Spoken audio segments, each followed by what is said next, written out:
Welcome to the Jiu-Jitsu Crucible podcast. Roger doesn't lose this kind of control. He's not the guy who loses this kind of control. I think he got it. I think he's gonna get it.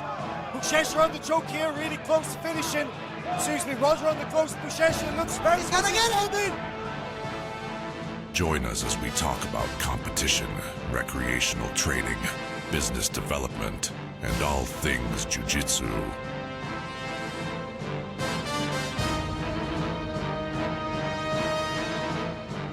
Strength and honor. Strength and honor!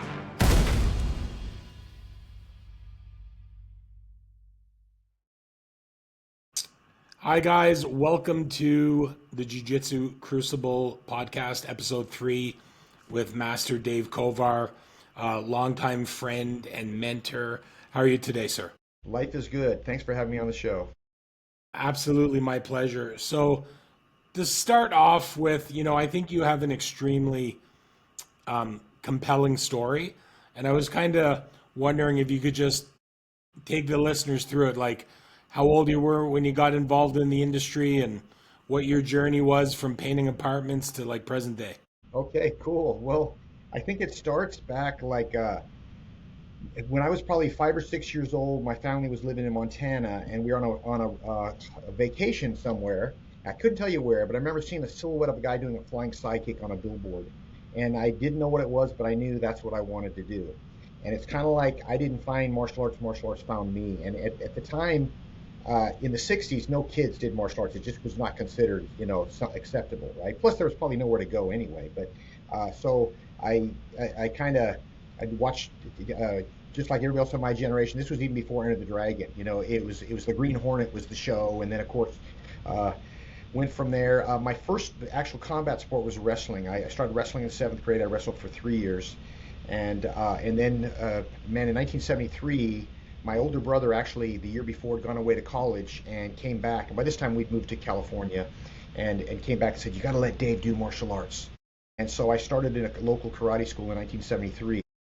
The good news for me is my instructor is a gentleman named Hunchy Bruce Jutnik. I still have a relationship with him. He was very open-minded. And you've been around long enough to know that basically back in the day, if you met somebody, the first thing, and they were martial arts, you asked them what style they were. And if they were a different style than you, then you couldn't be friends. That was kind of the deal, right?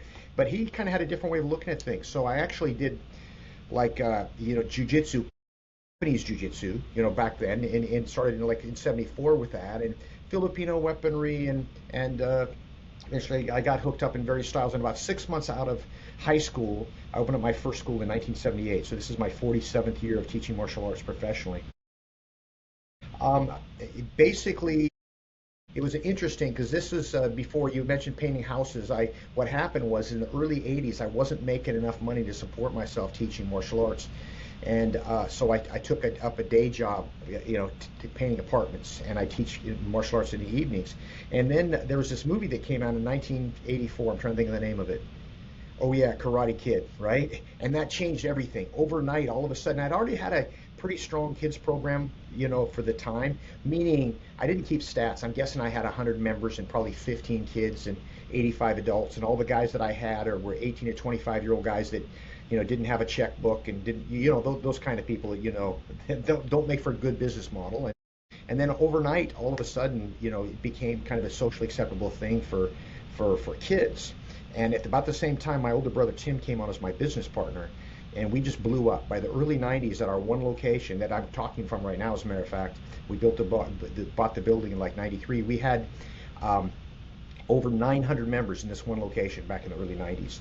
And then we slowly expanded, to other locations. And of course, in the late 80s, early 90s, we started hearing about this Gracie Challenge thing, right? What the heck was that? And I was fascinated by it, and because I had a grappling as kind of my first art, I used to do this thing called Kempo wrestling, because Kempo was my core style. We basically just, we were doing our own version of whatever it was back in the day, right? And then, of course, the first UFC came out, and I think that was like November, December of 93, and then Cesar Gracie opened up, pretty much, I think Carly Gracie opened up in San Francisco before that, but Cesar opened up, I think, in May of 94, and I started with him in June, and that was my start of jiu-jitsu, and That's been part of our program ever since. I do kind of a mixed martial arts program now, and a few of my locations have just a pure jiu-jitsu program as well. And currently, we've made a lot of mistakes along the way. I can go into as much detail as you want. We tried a national expansion that didn't quite work, and we grew from 4 locations to 20 locations in a year and a half. Those are corporate-owned locations, by the way. That wasn't a franchise or license or anything like that. And then we successfully identified what didn't work. We kind of had to backtrack a bit. We're currently, my company owns 8 schools, and we have another 9 licensed locations, and representing almost 6,000 members. They're all decent sized schools, and and then I coach probably about 100 other martial arts schools and best practices, and life is good. So you have a very robust, martial arts practice personally. You have, and you still do. What was kind of your,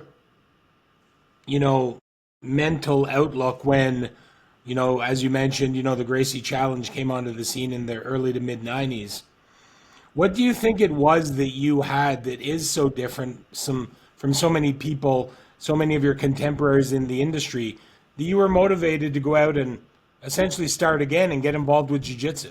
Yeah, first off, I always enjoyed wrestling, so that was my first art. I was pretty good at it, and I missed it, right? But it just it didn't really have a place in the 80s in martial arts. It wasn't anything anybody did, right? Like, it was all, point fighting or American kickboxing, right? And that was pretty much what prevailed.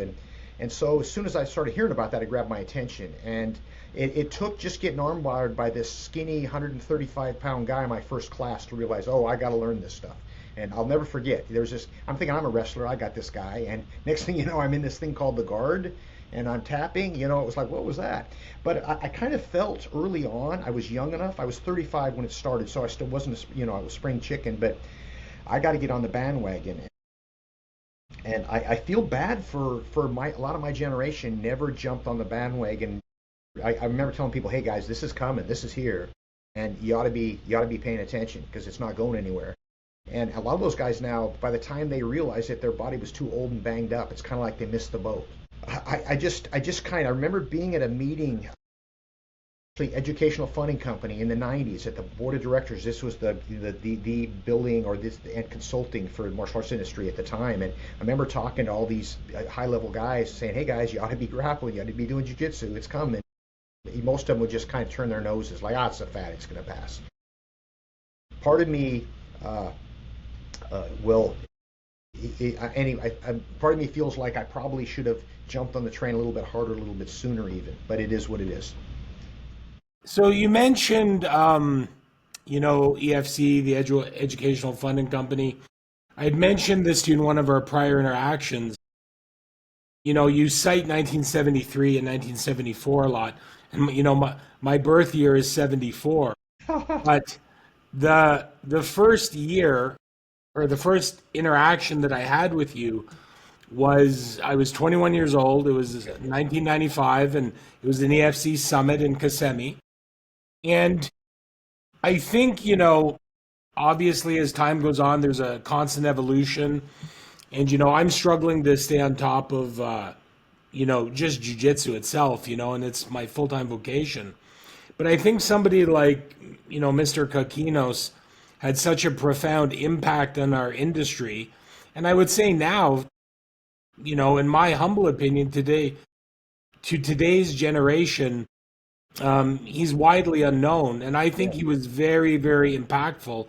And I was hoping you could speak about him for a couple minutes. I would be honored to. So I would agree with you that nobody, the next generation doesn't really know who he is, but the reality is virtually every business consultant in our industry, with almost without exception, can trace their roots back to Nick Kokinos and EFC.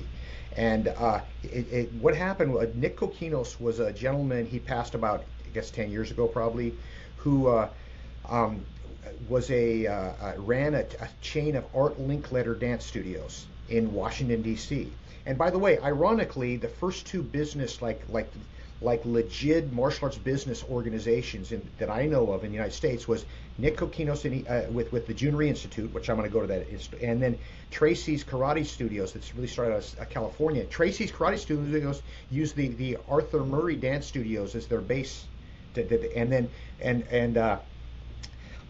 And Nick Kokinos used the Art Linkletter dance studios, and that's, in my opinion, why schools had mirrors, because they rented out dance studio space originally, and then they patterned it after that, because those two roots, that's a big chunk of why so many martial arts schools used to have mirrors, where most places are getting away from them now. But anyway, so Nick Kokinos was running a chain of dance studios, and he got a call from Grandmaster Jun Rhee.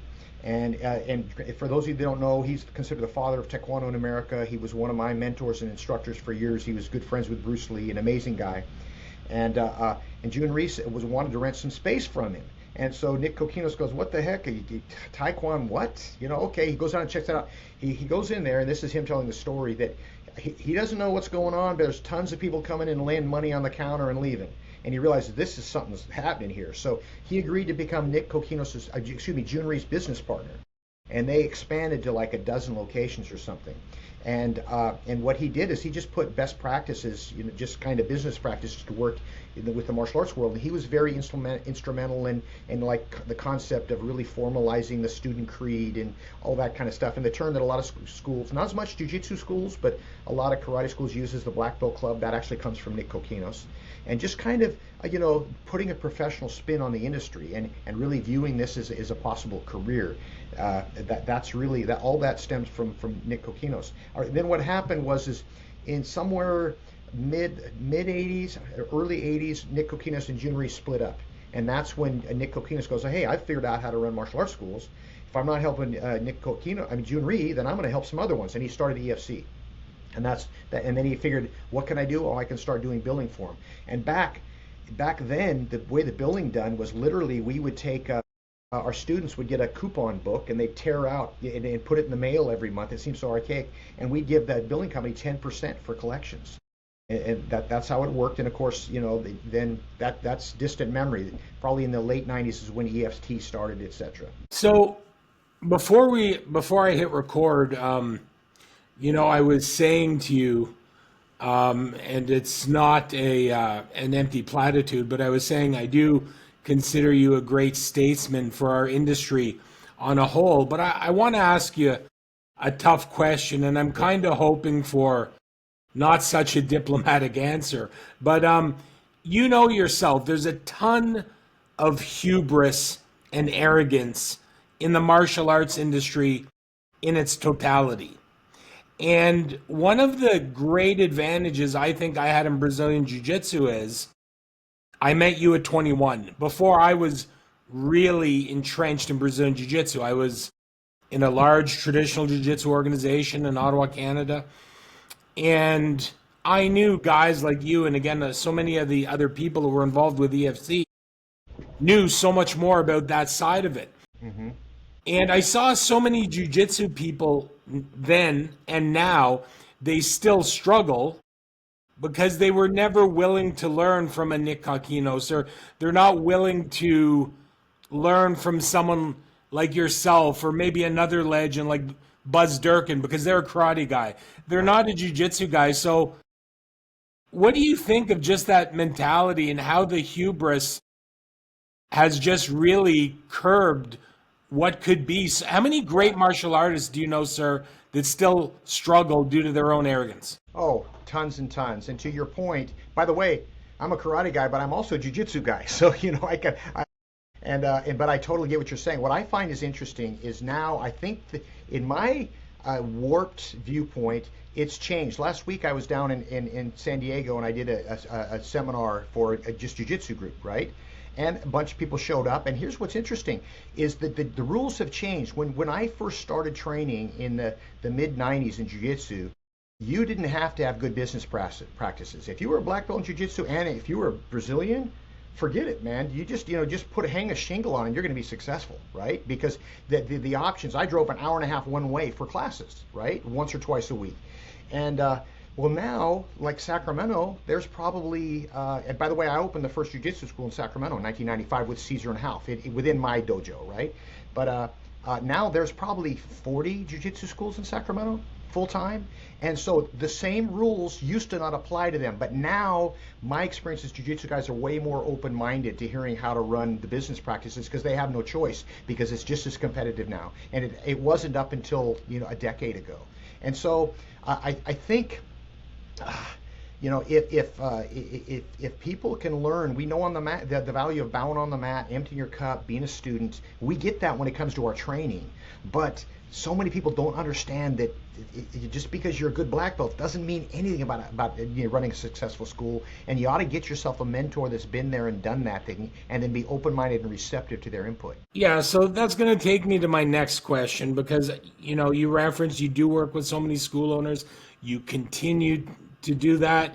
You run these incredible ProMac events that I would really encourage anybody to get out and go and attend. If you were going to say, or try to dumb it down to just several stumbling blocks that you see so many school owners struggle with, what would they be? Well, I think first and foremost, and this is so cliche, all right, but work on your business versus in your business. The first thing is how many people do I know that their first class starts at 4 o'clock and they show up at 10 to 4, just in time to open the door, right? And their last class gets over at 8 and they're out the door, right? The bottom line is I break it down into prep time, prime time, premium time. And what I mean by that is, man, it's the stuff you do. By the way, your classes have to rock, because that's our product. I mean, you got to be fully present on the floor. Whoever's teaching has got to have their A game on consistently, which is hard to do, by the way. And we can go there. We can talk a lot about that. But it's all the things that you do to make your business successful. What do I mean? Like marketing your school, like keeping it clean. Like here's one, and I know you probably talk to your clients all this time. Knowing what your stats are. People complain. They'll tell me, "Hey, man, don't tell me how I keep students. Once they enroll in my school, I keep them forever. Just tell me how to get new members." And then we actually look at their statistics, and we find how many times they're getting inquiries. And all of a sudden, once they realize, they look at the stats, they go, "Holy moly, my quit rate is 9%. I'm getting 9 out of 100 members every month quitting." Once people kind of understand the importance of keeping track of your stats and running your martial arts school like a business, the light bulb will often go on. Yeah, I agree. So I know a lot of people, they struggle, and I understand why, because there are a lot of huge names in the industry, really good businessmen that do very, very well financially. But how do you juggle the line of being really successful from a business level, but having a true quality product and not diluting it? Because I know so many people, let's call it the combat arts section of martial arts. Got it. The competitive Muay Thai gyms, the Jiu-Jitsu gyms, they have that fear if they're going to work with a consultant. And, a shameless plug to my son, but my son is one of the top ranked juveniles in the world in Jiu-Jitsu. And he brings me a lot of business because a lot of Jiu-Jitsu people look at like, oh, his son's really good at Jiu-Jitsu, so he's not diluting it.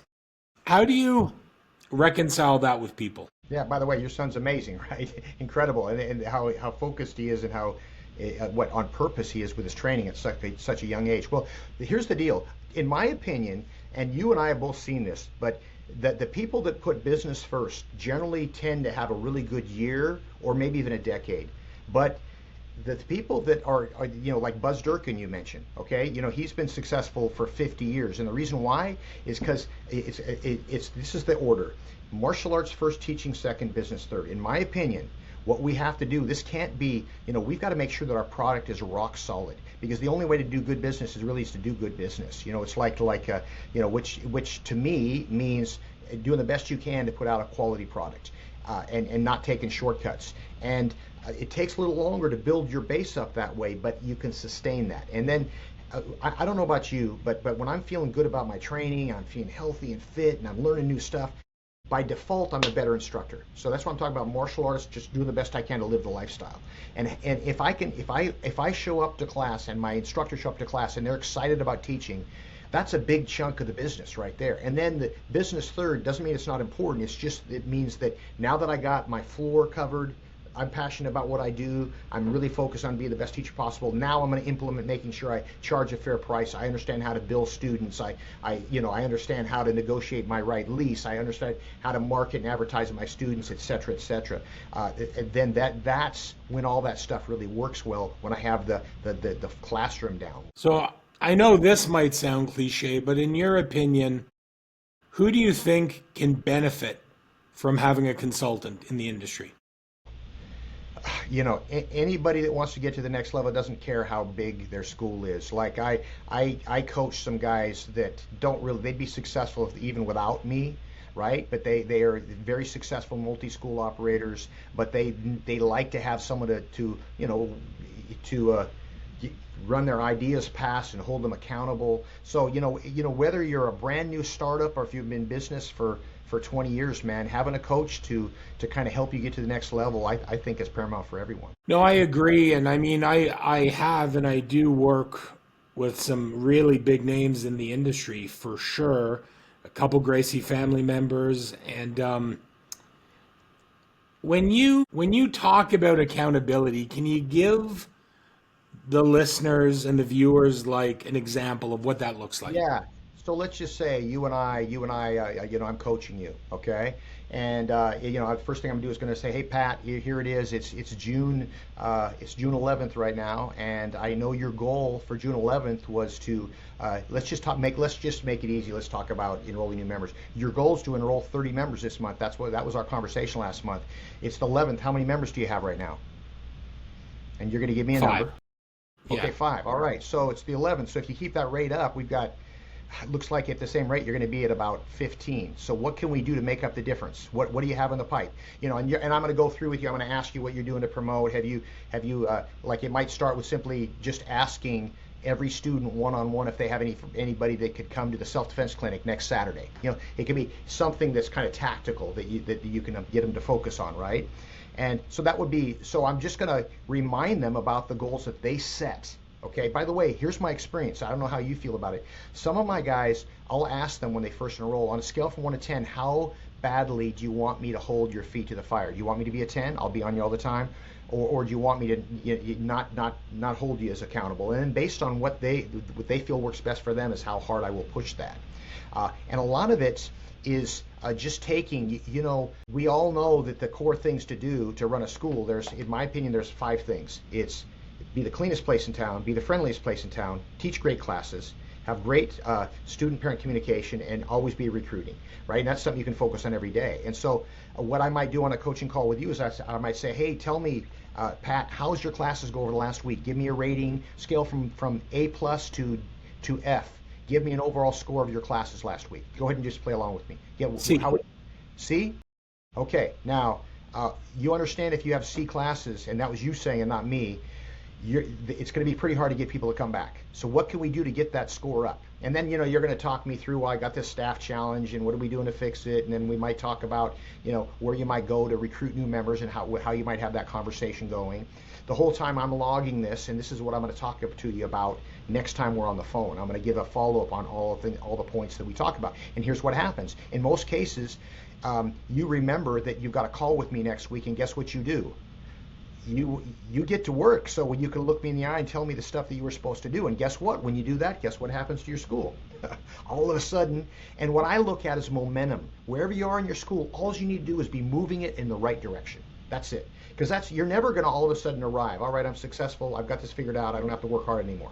It's never going to be there. You know, every day you got to wake up and do it again. But if you can just get your momentum going in the right direction, so that's what I really focus on when I'm coaching. So I think this is an intriguing question, and I think everybody has their own kind of perspective. But when somebody were to ask you, what do you consider a successful school? Because one of the annoyances I have in dealing with a lot of school owners, they're constantly talking in this currency of martial arts school owners, like, oh, I have so many students, I have this, I have that. But I think we have to deal in the currency of the world, which is dollars and cents. And when you look at your KPIs, when you're evaluating a school, what do you look at to gauge their business success? It's a great question. And I'll tell you what, bigger, as you know, isn't better. It's just bigger. It can be better. And, you know, my headquarters school, you've been to our headquarters school, it's 13,600 square feet, right? It's a monster. I would never do it again. You know, we own the building and it works as our corporate office, so it's fine. But But we've had big schools and we've had small schools and we've had schools in between and we've had big staff and small staff, and so success can be different things for different people. But what's most important, in my opinion, is that you personally, and also depending on your goals, what you're trying to do. But if you're trying to create a quality of life for your family, the whole key is to be able to be really mindful of your expenses and make sure the difference between your gross and your net is as large as it possibly can. And there's a lot of schools that have 300 members, but they have 4 or 5 full-time people, and it's big marketing budget, and they might be grossing $70K a month, but when the smoke clears, they're barely making a living. And there's other people that are making amazing living with 150 members, and everywhere in between. So, and I think the reason why more people don't talk about that, it tends to be, it's something you can talk. How many students do you have, or what you gross is, at least in my circles, that's a subject that people are comfortable talking about. But when I say, Pat, how much money did you make last year, that becomes a little bit more sensitive. So I don't think that's as easy to approach. Yeah, I agree. I definitely agree. I wanted to ask you, do you know a gentleman out on Long Island? His name is Ali Abarigo. Of course I do. So Ali was the first guy that I worked with in 2005 when I opened my first commercial school. And one thing that he always told me, and I have to have a conversation with him, I hope he watches this, and Good guy. because I would tell him he was right. But one thing I struggle with my clients is I was a multi-school owner before I immigrated to the United States. And in 2017, I immigrated to the U.S. Best decision of my life, for sure. But before I left, I had 7 full-time academies. And that was, as I said, in 2017. So I had started working with Ali about 12 years before, worked with him for a year or two. Amazing experience. And he himself is a multi-school owner, as you are. And he would always tell me when I had this one school, don't go to the second school. It's a pain. It's too much. Yep. And then I was saying in my mind, I'm like, man, this guy's a bit of a hypocrite. I want to do what he did. And he's really discouraging me.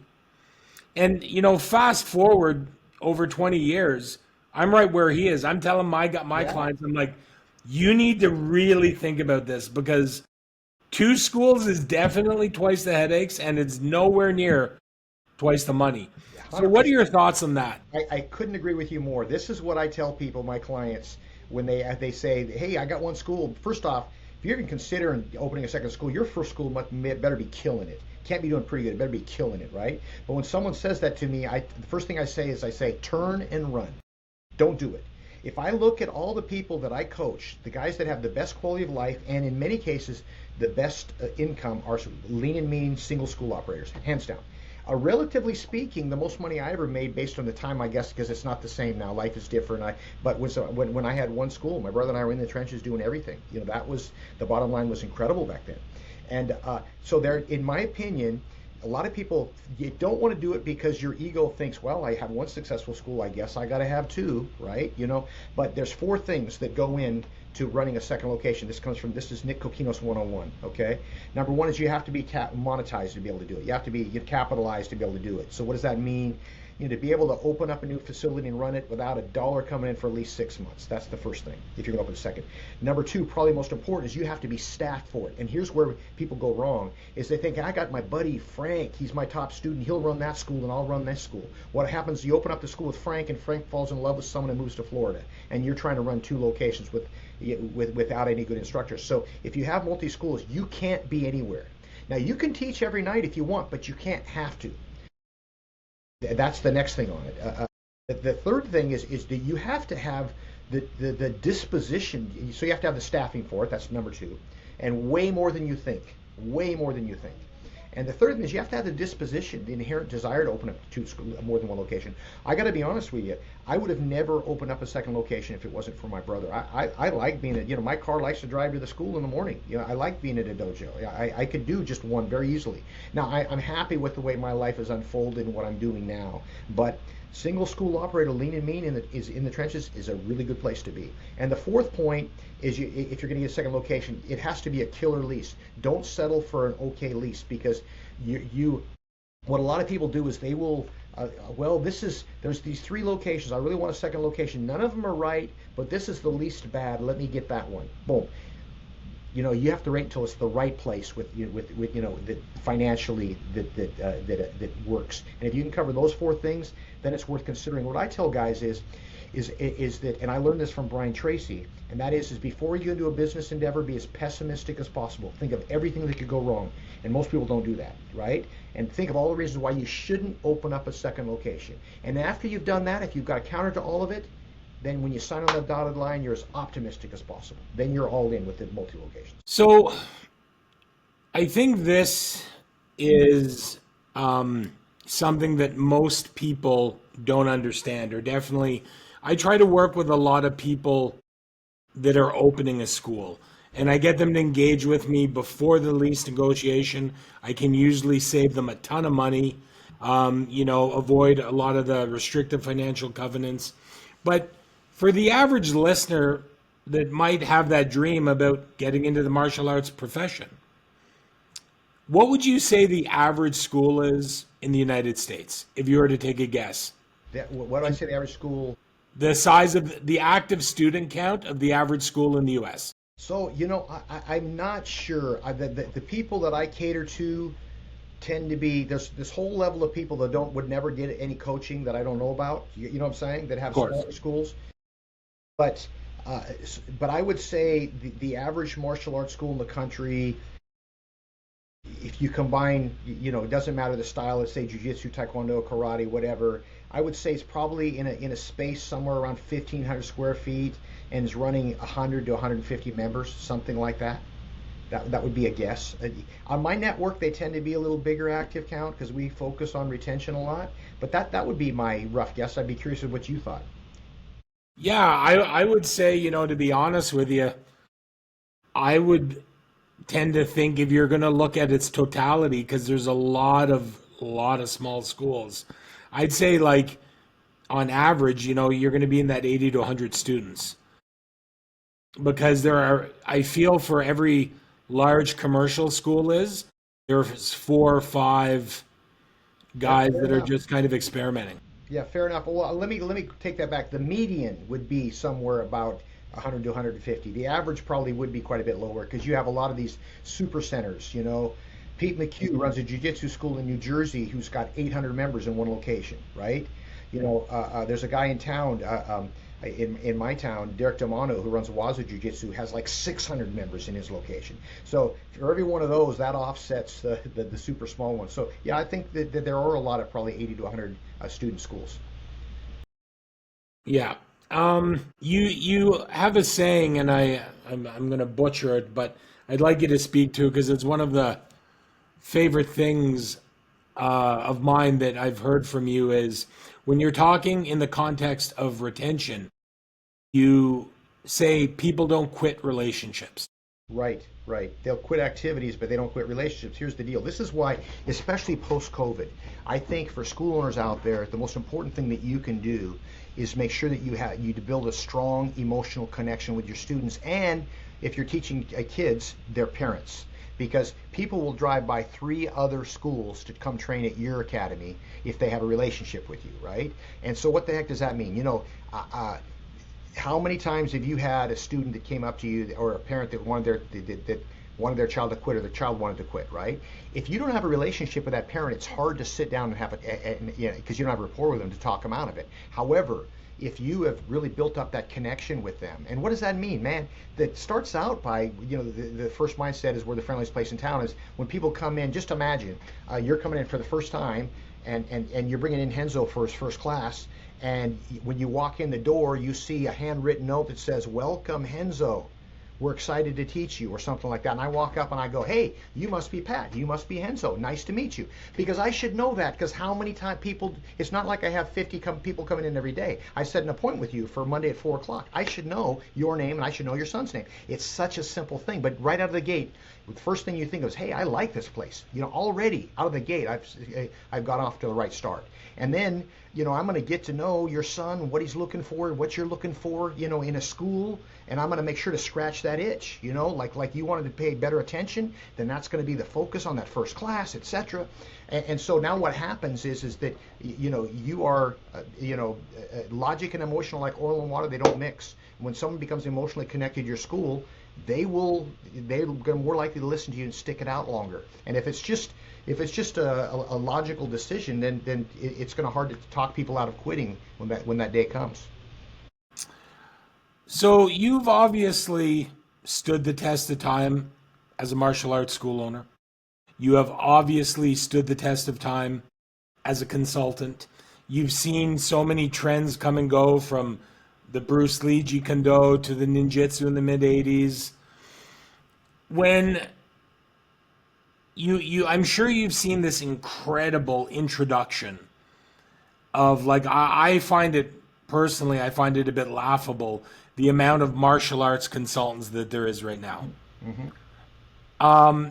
And I'm not looking to speak negatively about anybody, but if you were going to coach somebody on vetting a consultant, because, you know, there's a lot of people out there now, they're making audacious claims. You know, they've got 150 students themselves, and, you know, they can get on, whether it be YouTube or Instagram, they can talk a big game, make a lot of bold promises. But on the substance side, everything may not be as it would seem. What are your thoughts on that? Yeah, man. You know, like I said, I try to just pay attention to what I'm doing and not pay too much attention. And I know a lot of the guys out there, and a lot of them do good work. There's a lot of guys that know what they're doing, right? I think with that said, you know, the first thing I would do is, if I was wanting to vet a consultant, I would want that consultant to give me the name of 3 or 4 clients, right? And not someone that's been just with them for 2 weeks. So, you know, this guy got their algorithm to change, so now all of a sudden their phone's ringing more than it ever has. I'm talking about okay, you know, someone that's been with them, you know, to stand you know, somebody that they've actually been coached by. They've coached for an extended period of time. So that would be the first thing, you know, is I would go there. I also anybody that's really focused on just, let me double your gross this month, let me show you how to make a lot more money right now.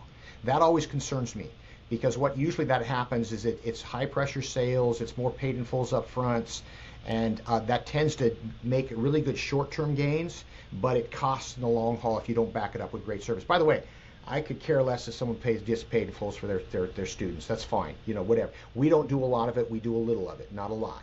But I know as a consultant, at least 100, maybe more people that have called me and said, Mr. Kovar, I'm about to go out of business, please help me out. And I'm going, well, what's going on? Well, I've got a couple hundred members. Okay, great. What are you grossing? $3,000 a month. What do you mean? Well, I cashed them all out. I've only got 15 people that are still paying monthly. Everybody else is cashing it. By the way, I spent the money. And by the way, I pushed them so hard for the upgrade that they don't want to refer their friends to me, so my referral program isn't working. You know what I'm saying? So man, it sounds, I hate to say, you know, cliche, but you got to have a rocking program. Your students got to love what you're doing, right? I mean, you really sincerely want to teach the best martial arts you possibly can, and back it up by, you know, with executing on that. And then whatever business methodology you use, right? For us, our methodology for business is get them and keep them, right? Get them in the door, charge a fair price, hopefully pretty high price, and then give double the value and keep them as long as possible. That's our model. If a few people pay for upfront, that's fine. But anytime you start looking at your students with dollar signs in your eyes, and if that's what your coach is telling you to do, all right, man, you can do this upgrade, and then you can upgrade them again for something else, and you all of a sudden, it changes the energy of your school completely. And it's, I can't quite describe it in words, but I've seen it happen hundreds of times. And so that kind of goes back to playing the long game. You know, you get that reputation in the community to where you've got a great product, people are happy to refer them. You're really good about staying on them so they don't miss call. When they miss classes, you're on the phone, you know, to keep their, you know, to get them back in, so your retention is good. All of a sudden, you got 200-300 people that are raving fans, and you almost don't even have to market after that because they're bringing their friends willingly. So this is what I call like a hot button topic. You know, I definitely have my thoughts on it. But, you know, we have all these obviously hot button topics in real life, whether it be like religion, the Second Amendment, free speech. And one of the questions I get is charging for belts, belt testing fees. What are your thoughts? So here's the deal. You know, I don't care if you do it or not. It's not a battle worth fighting. I do not charge for belts, okay? But I don't think there's some of my best friends. Here's what's interesting. In the martial arts industry, there's lots of different ways to be successful. That's the good news. The bad news is sometimes it's harder to know which way you should do it. And the reason why I don't charge for belts, I grew up in a system that didn't charge for belts. And so when I joined Jun Rhee's organization in the late 80s, for about 3 or 4 years, I charged for belt promotion. And it never felt right to me. It never felt right to me. And so what we did is we just added $20 a month to tuition and built that price in, okay? So I don't think it matters. Like if you are going to add for belt promotion, what I would make sure to do is make sure that you make it worthy of the money, like have a real nice event for it, right? And put together a package and maybe with I'm dating myself, I was going to say with a DVD, right? But with an online training program that matches and maybe, you know, something to where if they're paying that fee, they feel like they've got value for it. I don't think, you know, it matters that much, but let me tell you, this is my opinion, of course, and is that I'm wondering if I want to quit training. I don't know if I'm liking this or not, man. Man, I'm just kind of not at a high point. I'm supposed to test for my blue belt next week, and I got to pay $50 to do it. That sometimes might be just enough to go, never mind, you know, to step out. And I know more than one parent that has come to us that from another school that did that, and that was what they cited. Every time I turned around, I was having to pay another this much money for a belt promotion. And so that's, like I said, I'm not going to die on that hill. It doesn't matter to me. But for us, I would never think about adding belt promotions. We do for black belt, by the way, because we have like a 6-month-long intensive to prepare for their black belt. We charge a couple $100 for that. But it's you know, it's the only time that we do. The lower ranks never. I agree with you. I don't charge for belts, and if my opinion is you should, I definitely agree with you. There is a million different ways to make a go of it in this industry. In my experience, whatever the owner is going to lean into, they're going to get better results. Yep. I know one of my clients in Canada, he does 150 birthday parties a year. Most of my clients would want to blow their brains out if they were doing that. Yep. And but guess what? He doesn't have to do much to get new members because he's doing 150 birthday parties a year for his kids program. That's all he needs to do. That's right. And I'll give you an experience share. I was at a client. It was in the greater Los Angeles area. He's a huge name in jiu-jitsu. He brought me in for an academy visit. And this individual went from a couple hundred members, and then when he stopped working with me, it was well over 500 members. And when I was there for the school visit, it was on a Friday, and he had a belt promotion. It was great, high energy, and everybody was just so excited, as you'd expect. But he had a staff member at the door, and and there was an invoice for everyone that got a belt, and it was just for $15 to cover the cost of the belt. And I was horrified. And he thought he was doing a great thing because he wasn't charging for belts. But he's like, I'm not going to pay out of pocket for that belt. So his solution was to do that. And in my humble opinion, that was spectacularly the thing not to do. Mm-hmm. But just about that experience, like, as I share that with you, what are your thoughts on that?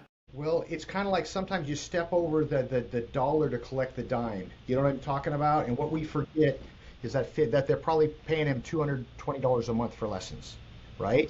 To me, it's a no-brainer. Give them the friggin' $15 belt. Give them the T-shirt too. It's like because that kind of thing, that goes a long ways in developing that relationship. And like I said, it's all in presentation. I'm sure you can get away with that. That's fine.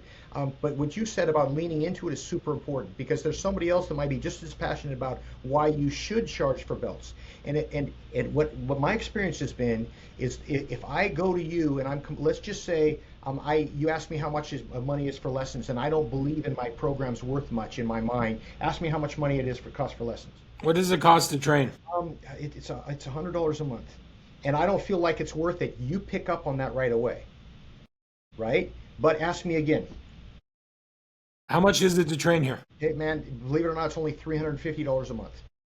In other words, when I wholeheartedly believe in what my program is worth, the human mind is easily influenced by anything spoken with conviction. The people around you feel it, right? And that's why, if you're going to do whatever business system, if you are going to charge for belts or belt testing or promotion, you ought to believe in it wholeheartedly, because if you don't, it's not going to work for you.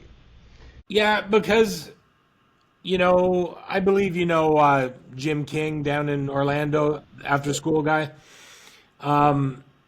He was my mentor when I introduced the after school program up in Canada, and at its height, the gross from that program was between 45 and 50 grand. And that wasn't the school, that was just the after school program in one location. And while I agree the after school program is not the right fit for many people in our industry, and I think it is a certain type of individual, but I've had Mr. King at my gym as recently as 6 weeks ago, working with a mastermind group of mine.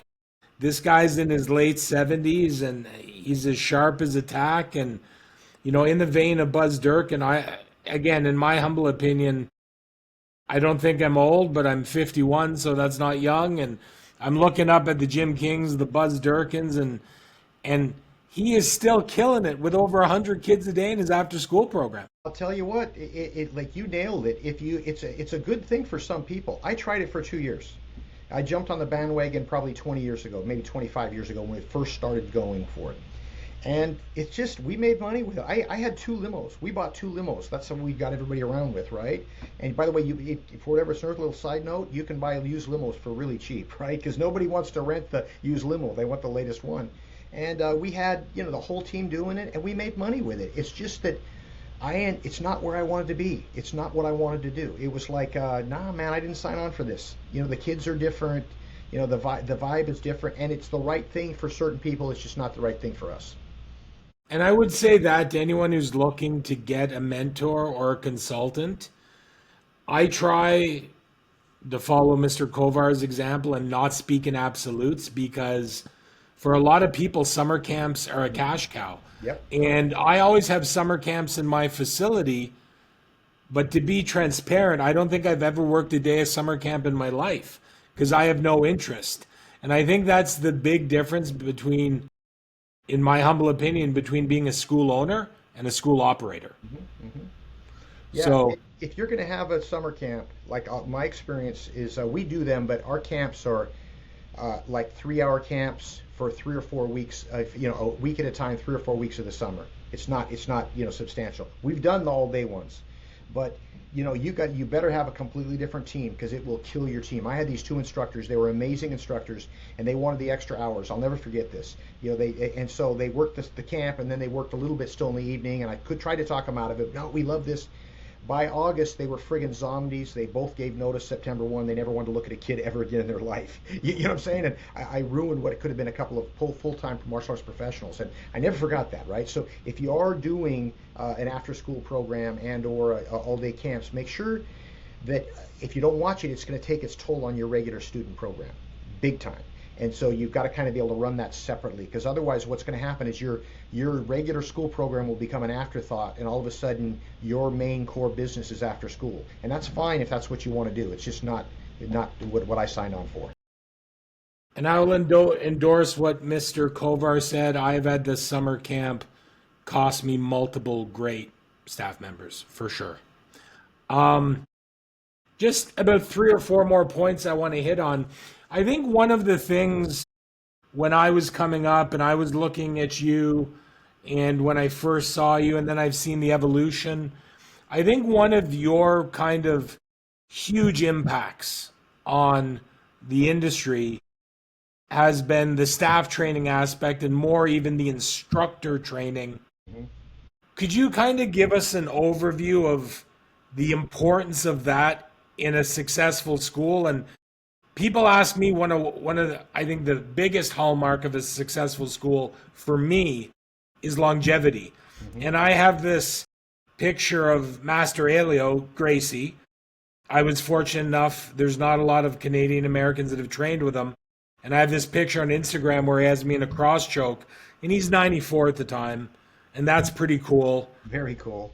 And I think that longevity aspect, 47, 48 years in the industry, how critical, because I think it's one of Mr. Kovar's secret sauce, if you don't mind me saying, the impact you've had with your instructor training and your staff training.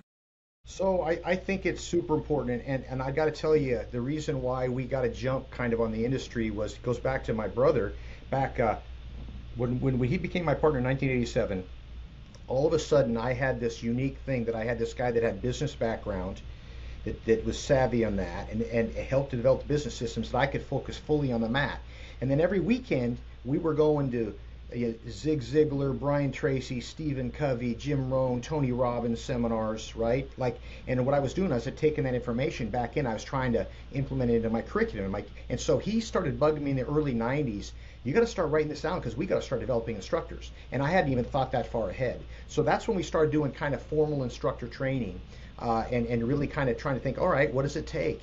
And so that's been my basically my focus for over 30 years is really like I look at my job not as teaching students. I'm trying to develop the next level of staff. And where people go wrong is they wait too long to have the discussion. You know, it's what I would tell someone if they're trying to grow their school and you need an instructor right now. There's not a lot that can fix that problem, but there's a lot we can do to fix the problem that you're going to have 2 years from now when you need an instructor. You can start fixing that problem now. And that's where most people don't focus, and that is that cast a broad net. Start having conversations with everybody and anybody that you think someday could be a decent teacher. And it might be like this: Pat, you've only had 3 classes, but let me tell you, I think you could be a good instructor someday. You know, you're shocked by what I'll tell you what, of course you've only been trained, but you're not ready yet, but I'll be keeping an eye on you, and make sure you train on a consistent basis, help out where you can, and we'll talk. And the worst thing that happens is you're a better student because of that discussion, right? So I call it, plant seeds early and often, and the kind of the ratio is if I have 10 of those talks, 1 is going to develop, right? And what happens, most people, they go, yeah, I got this one guy, he's 23 years old, he's the best student I've ever had, and he's going to be really good, and yada, yada, yada, and they pour all their eggs in this one basket, and that guy, decides he's going to go join the Marines, and all of a sudden he's gone, and you're starting over again. So you gotta cast a broad net, and you got to be intentional about it. What I mean is that be the best jiu-jitsu practitioner is not the best coach, the best teacher, right? I had this gal, her name is Monica Stratton. Monica, if you're listening, this is meant to be said with respect. She ended up being a pro golfer, like LPGA, like highest level, okay? And when in high school, she was an amazing martial artist. She was a great student. I had her working for me for a little while, and she was the worst teacher I ever had. And the reason is because she had such a high level for herself. She expected everybody else to have that same level, so she wasn't very patient, right? And so what I'm getting is a good practitioner does not equate to good instructor, as you know. And so I think the first thing people have to do is that you can teach competency, but you can't teach character. So you got to make sure you have the right person, and if you have the right person, you can teach their skills. You can teach them to be good instructors, but you have to do it on purpose, not by accident. So, I think you touched on one thing that I touched on earlier in a different way. I was asking you, why do you think so many jiu-jitsu guys early on shied away from the quote-unquote karate consultants? And then you talked about on the weekend going with your brother to go see Jim Rohn and go see Tony Robbins and Brian Tracy, Zig Ziglar. And those names are very profound. And how many lives have those guys impacted? Mm-hmm. And you took that, something that's not in our industry, you brought it to our industry, and I think you'd agree that's probably worked incredibly well for you. And what do you attribute that to? Just you having an open mind, or because that's you being better? And the other thing we were speaking about at my last mastermind, you're out in Kalispell in Montana, was you've kind of got into public speaking a little bit. So talk about that just mentality. Well, I think I don't know for me where it came from really. I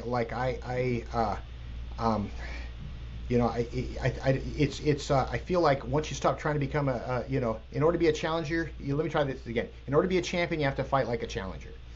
And then I don't know, man. I've got this desire to kind of get to the next level. I still have it. And so I'm still I'm trying to get better, man. And I'm not sure.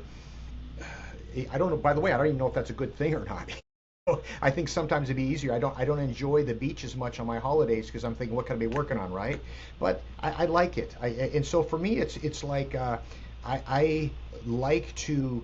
There was a gentleman by the name Leo Buscaglia. I don't know if you ever remember hearing that name or not. Leo Buscaglia was the guy that had a show on PBS like in the 70s or 80s. He was called the Love Doctor, and he was this goofy dude that would hug everybody, and he was a free-spirited kind of an intelligent hippie type thing. But one of the things that he said that when he would show up to dinner every night, his dad would say, "What did you learn today, Leo?" And if he didn't have something that he could say, that he got in trouble. So what he would do is during the day he'd be looking for something that he could tell his dad he learned. And in the process, he's trained himself just to be always open-minded and receptive.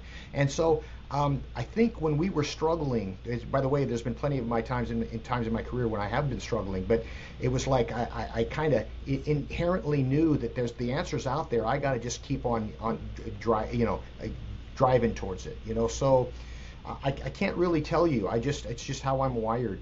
By the way, I do a lot wrong, and I'm lazy in a bunch of areas. But when it comes to personal development, health, fitness, training, business, I tend to be pretty focused. So, we are going to wrap this up now, but the one thing I would say, guys, is this is just my opinion. I would like Mr. Kovar's opinion, but I think one thing you should do, in my humble opinion, if you are looking for a consultant, looking to vet a consultant, there's a whole ton of consultants out there. They don't even own a school anymore. And they know what they're doing. They can offer great value. But I know myself, like I'm at one of my affiliates in the middle of Canada, and I'm teaching the classes every day. And I love to be on the mat. I know that's what we have in common. I like to think we're martial artists first. Yes, sir. And I believe that is an admirable quality, especially when you're looking for a performance coach. That's my 2 cents. What do you think, sir? Yeah, absolutely. It's kind of like what we coach people on is stuff that we actually do. We kind of our schools kind of work as a test case for our. We don't talk about stuff that we're not actually doing, right? And so when someone will tell me, here's an example. Like, we don't do it anymore, but for 20 years, we gave a free month and uniform for lessons, okay? How many times have I had someone say, don't ever give anything away free? People don't appreciate it. And I can look them honestly in the eye and say, you know what? That's how I bit my business. You can say whatever you want. I did that for 20 years and it worked just fine. Now we've adjusted, we're not anymore. But so is one thing in theory and there's another thing in application. And one of the things that I'm proud of is that our retention in our schools, the 8 schools that I own, it's actually a little higher now post-COVID, but it's still under 4%, okay? And that's with 3,000 members almost in Sacramento.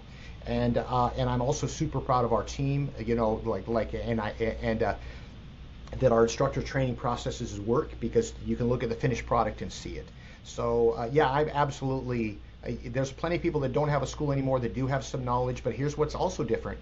If I was coaching schools and I haven't owned a school for 20 years, I'd be looking at, I wouldn't understand what's going on at the same level that I do now, where we still are battling every day like everybody else is to make their business successful. And I think that's what keeps, that's what keeps me maybe having an edge in certain cases, because we actually are still doing all this stuff on a regular basis.